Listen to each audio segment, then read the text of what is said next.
નમસ્કાર. The orbit affair ચેનલમાં આપનું સ્વાગત છે. 26 જાન્યુઆરી, જેને ગણતંત્ર દિવસ તરીકે પણ ઉજવવામાં આવે છે. આ 77મું ગણતંત્ર દિવસ છે. 26 જાન્યુઆરી 1950 ભારતનું બંધારણ અમલમાં આવ્યું હતું. પ્રશ્ન નંબર 2. 24 જાન્યુઆરીના રોજ કયા રાજ્યનું સ્થાપના દિવસ ઉજવવામાં આવે છે? ઉત્તર પ્રદેશ.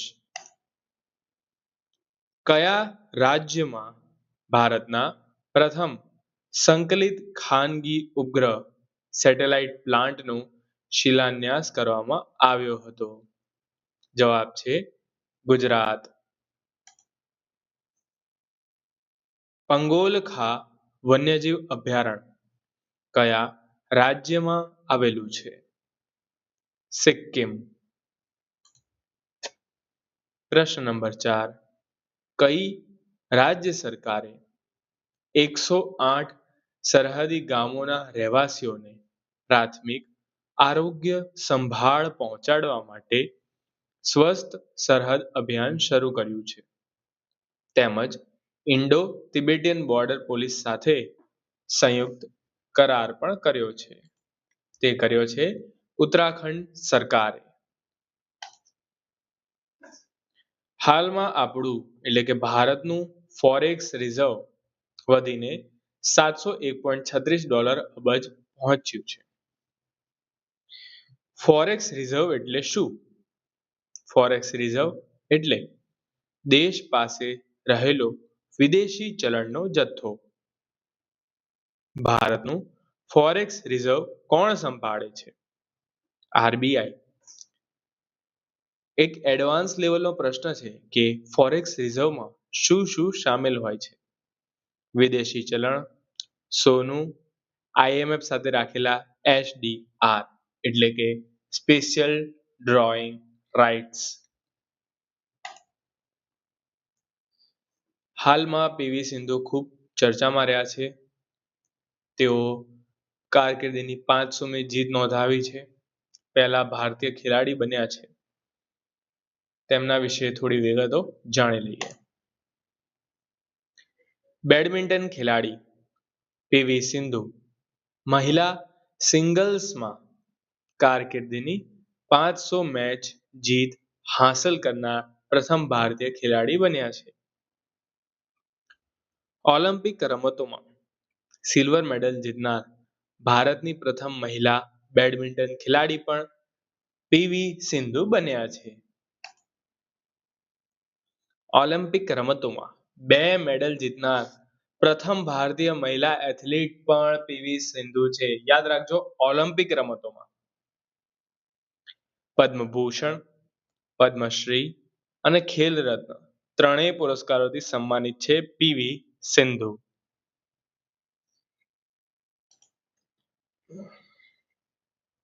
બેઝોસની બ્લુ ઓરિજિન આવતા વર્ષે 5408 સેટેલાઇટ્સ લોન્ચ કરશે. કેટલા સેટેલાઇટ્સ? 5408 સેટેલાઇટ્સ લોન્ચ કરશે. બેઝોસની એમેઝોન કંપની તેની જ એક સબ બ્રાન્ડ છે બ્લુ ઓરિજિન.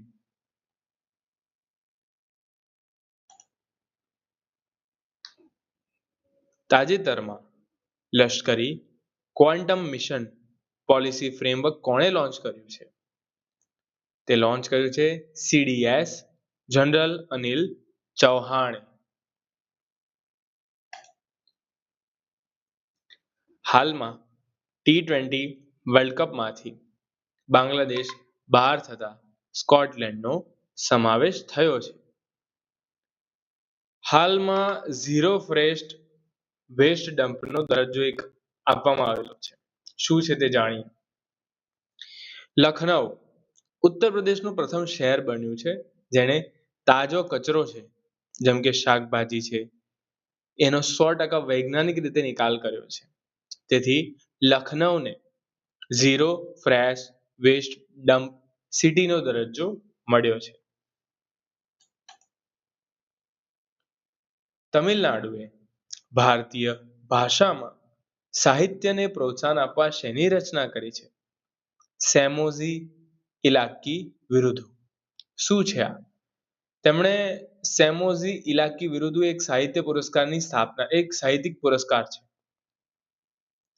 ઓડિશાએ ગુટખા, તંબાકુ, પાન મસાલા પર પ્રતિબંધ મૂક્યો છે. કયા દેશોએ જનરેટિવ એઆઈના દુરુપયોગને અટકાવવા માટે સામાન્ય સુરક્ષા કોડ પર હસ્તાક્ષર કર્યા છે? G7. હવે G7 માં કયા કયા દેશોનો સમાવેશ થાય છે તે જણાવો. તેમાં America, Canada, UK, France, Germany, Italy અને જાપાનનો સમાવેશ થાય છે. હવે ઉત્તર પ્રદેશનું થોડી ડિટેલ જોઈ લઈએ. પ્રોજેક્ટ ઓરિએન્ટેશન હેઠળ ઉત્તર પ્રદેશની વિધાનસભાથી રાષ્ટ્રપતિ ઓરિએન્ટેશન કાર્યક્રમની શરૂઆત કરી.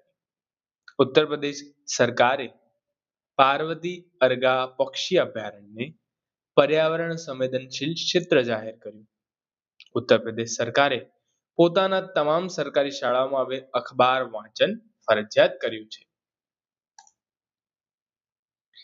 દુનિયાના સૌથી મોટા ઇન્ટરનેશનલ થિયેટર ફેસ્ટિવલનું આયોજન કયા દેશમાં કરવામાં આવશે? તે ભારતમાં કરવામાં આવશે. રાષ્ટ્રપતિ શ્રીમતી દ્રૌપદી મુર્મુએ કયા સ્થળે ગ્રંથ કુટીરના ઉદ્ઘાટન કર્યું છે? રાષ્ટ્રપતિ દ્રૌપદી મુર્મુએ રાષ્ટ્રપતિ ભવન નવી દિલ્હીમાં ગ્રંથ કુટીરનું ઉદ્ઘાટન કર્યું છે. કયા દેશોમાં વિશ્વનું સૌથી મોટું એક્સપોર્ટ અને વ્યાપાર ઉદ્યોગ છે? ચીન. ભારતીય વાયુસેનાએ નાસિકમાં એર શો કયા સ્થળે આયોજિત કર્યો હતો? ભારતીય વાયુસેનાએ નાસિકમાં એર શો ગંગાપુર ડેમ ખાતે આયોજિત કર્યો હતો. આ હતા 26 જાન્યુઆરીના કરંટ અફેર. વિડીયો પસંદ આવ્યો હોય તો લાઈક કરજો, સબસ્ક્રાઇબ કરજો. ધન્યવાદ.